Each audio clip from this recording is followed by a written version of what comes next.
అదే RTV app వార్తల్ని క్షణాల్లో చదివే అవకాశం ఉంటుంది. ఒక న్యూస్ పేపర్, ఒక టెలివిజన్ ఛానల్ మీ చేతుల్లో ఎప్పుడూ ఉంటాయి. అందరికీ నమస్కారం.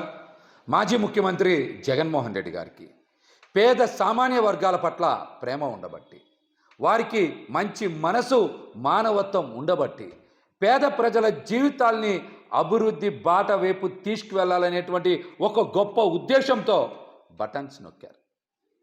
5 ఏళ్లలో సుమారు 135 సార్లు జగన్మోహన్ రెడ్డి గారు బటన్ నొక్కి నవరత్నాలను అమలు చేసి పేద సామాన్య వర్గాల జీవితాల్ని అభివృద్ధి వైపు దిశగా పయనించేలాగా వారు ఎంతో శ్రమించారు.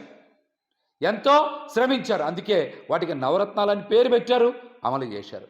కానీ ఈ రోజున ఒక్కసారి బటన్ నొక్కడానికే కూటమి నాయకులకి చాలా ఇబ్బందిగా ఉంది.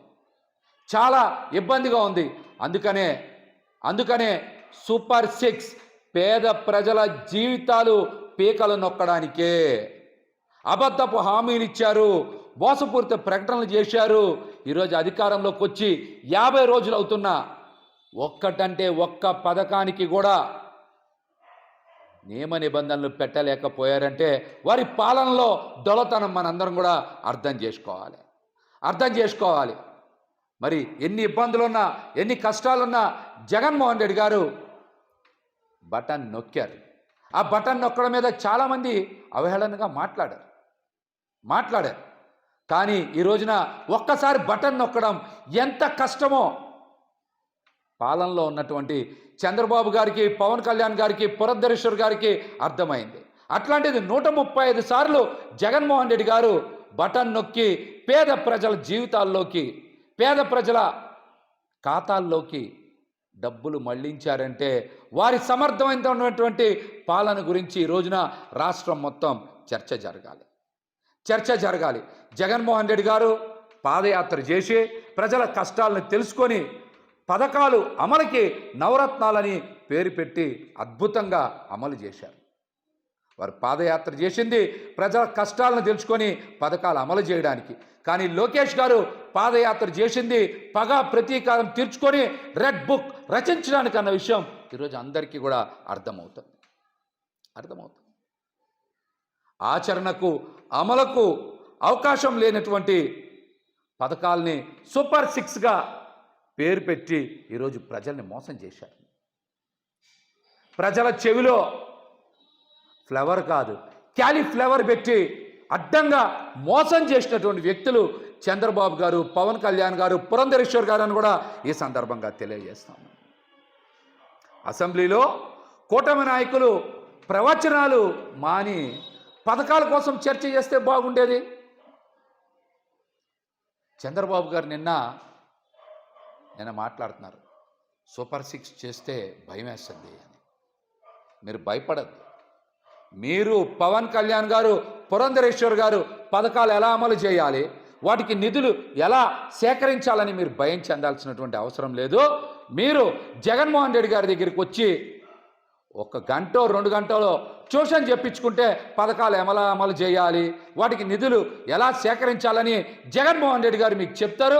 వారికి ఉన్నటువంటి పాలనా అనుభవం, పేద ప్రజల ప్రేమ మీద ఉన్న ప్రేమ అట్లాంటిది. కాబట్టి మీరు ముగ్గురు కూడా చక్కగా జగన్మోహన్ రెడ్డి గారి దగ్గరికి వచ్చి మీరు ట్యూషన్ చెప్పించుకుంటే అద్భుతంగా పథకాలు అమలు చేయగలరని కూడా నేనైతే తెలియజేస్తున్నా. మాటికి మాట్లాడుతున్నారు. జగన్మోహన్ రెడ్డి గారు పారిపోతున్నది చంద్రబాబు నాయుడు గారు, పవన్ కళ్యాణ్ గారు. మీకు దమ్ముంటే జగన్మోహన్ రెడ్డి గారికి ప్రతిపక్ష నాయకుడు హోదా ఇవ్వండి. ఇవ్వకుండా పారిపోతుంది మీరు కదా.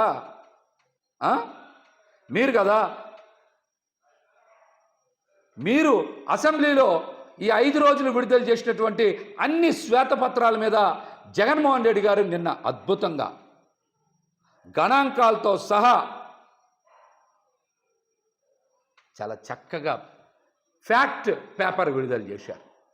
అది ఏదన్నా తీసుకోండి, మీరు ఇసుక తీసుకోండి, మద్యం తీసుకోండి, గనులు తీసుకోండి, శాంతి భద్రతలు తీసుకోండి, పోలవరం తీసుకోండి, అప్పులు తీసుకోండి, అభివృద్ధి తీసుకోండి, ఇలా ఏ అంశం మీదైనా సరే జగన్మోహన్ రెడ్డి గారు సుదీర్ఘ వివరణ ఇచ్చారు గణాంకాలతో సహా. దమ్ముంటే కూటమి నాయకులు ఎవరైనా సరే మీరు విడుదల చేసినవి తప్పుడు పత్రాలు, శ్వేతపత్రాలు కాదు, ఫ్యాక్ట్ పేపర్స్ అన్ని నిన్న జగన్మోహన్ రెడ్డి గారు విడుదల చేశారు. దమ్ముంటే వాటి మీద ఎవరైనా సరే చర్చకు రావచ్చని కూడా తెలియజేస్తూ ఉన్నాం. కేంద్రంలో ఏమో ఎన్డీఏ కూటమి బడ్జెట్ ప్రవేశపెట్టింది, నిర్మలా సీతారామన్ గారు ప్రవేశపెట్టారు. మరి ఆంధ్రప్రదేశ్లో అసెంబ్లీలో మీరు ఎందుకు బడ్జెట్ ప్రవేశపెట్టలేకపోయారు? దీనికి సమాధానం చెప్పండి. జగన్మోహన్ రెడ్డి గారికి ప్రతిపక్ష నేత హోదా ఇస్తే ఇవన్నీ కూడా మిమ్మల్ని ప్రశ్నిస్తారు, ప్రజల ముందు మిమ్మల్ని దోషిగా నిలబెడతారని కావాలనే మీరు ప్రతిపక్ష నేత హోదా ఇవ్వకుండా అబద్ధపు ప్రచారాలు, మోసపూరిత ప్రచారాలు చేస్తూ ఉన్నారు. ఇవన్నీ కూడా ప్రజలు గమనిస్తూ ఉన్నారని కూడా ఈ సందర్భంగా మేమైతే తెలియజేస్తూ ఉన్నాం. జగన్మోహన్ రెడ్డి గారు ఢిల్లీ వెళ్ళాల్సిన పరిస్థితి కల్పించింది చంద్రబాబు గారు, మీరు కాదా? ఈ రాష్ట్రంలో రెడ్ బుక్ రాజ్యాంగాన్ని అమలు చేస్తూ దాడులు, దౌర్జన్యాలు, మానభంగాలు ఇష్టానుసారం చేస్తూ ఉంటే ప్రజలకు శాంతి భద్రతలు కోరుకుంటా ఉన్నారు. వైసీపీ నాయకుల మీద, కార్యకర్తల మీద ఇష్టానుసారం దాడులు, దౌర్జన్యాలు, మర్డర్లు చేస్తూ ఉంటే అసెంబ్లీలో మీరు చెప్పే ప్రవచనాలు వినాలా? అందుకే ఢిల్లీ వెళ్ళి ధర్నా చేస్తేనే మీరు కూడా దిగొచ్చి అసెంబ్లీలో ఇక నుంచి రాజకీయ ప్రేరేపిత దౌర్జన్యాలు ఉండవు అని మాట్లాడు. ఇది కూడా నటన, వాస్తవం అనేది నిన్నటికే అర్థమైంది. నిన్న కూడా ఎక్కడ దాడులు, దౌర్జన్యాలు ఇవన్నీ ఆగాలి.